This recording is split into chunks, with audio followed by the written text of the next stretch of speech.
SC ST संपर्क रे सरकार जो संरक्षण वृद्धि कर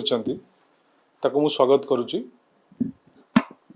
एवं विशेष भाव में पछुआ वर्गों जो संरक्षण लागू कले वैषयिक शिक्षा रे यह पछुआ वर्गों सामान्य आश्वस्ति आनी किंतु पछुआ वर्ग माने न्याय पाई नाहंती। ता छड़ा आपण जदि देखिबे सरकार पछुआ वर्गों को उपयुक्त न्याय दबापाई आगामी दिन में बाध्य हेबे। तार कारण जेतेबेले चलित वर्ष जातिभित्तिक जनगणना आरंभ होउची एवं जातिभित्तिक जनगणनार फलाफल 2027 मसीहा रे आसिला परे ये कथाटा आउरी दाबी दृढ़ीभूत होब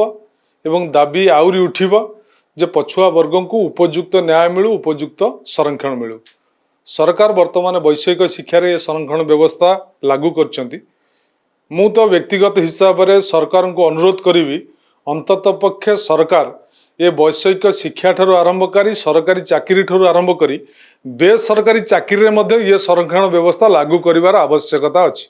पछुआ वर्गों पर स्वर उत्तोलन सबुबले बिजु जनता दल करुथला। बिजु जनता दल सबुबले पछुआ वर्गों सपक्ष थिला एवं आपण को मने पके दो चाहे ओडिशार प्रवाद पुरुष बिजु बाबूंकर चेष्टारे सेतबले वीपी सिंह पछुआ वर्गों पर मध्य मंडल कमिशन सुपारिश लागू करने को चेष्टा करते लागू करते तेणु केंद्र सरकार टालटुल नीति यह कार्यकारी हो पार नाला किंतु वर्तमान जेहेतु पछुआ वर्ग मानकर दाबी बिजु जनता दल विधानसभा शाणित भाव में उठे आपणकर आमर सीनियर सदस्य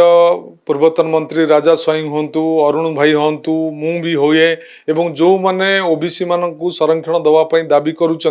जो मानक दाबी फल आज सरकार अंतत पक्षे सामान्य दाबी की ग्रहण कर किंतु यथेष्ट नुहे।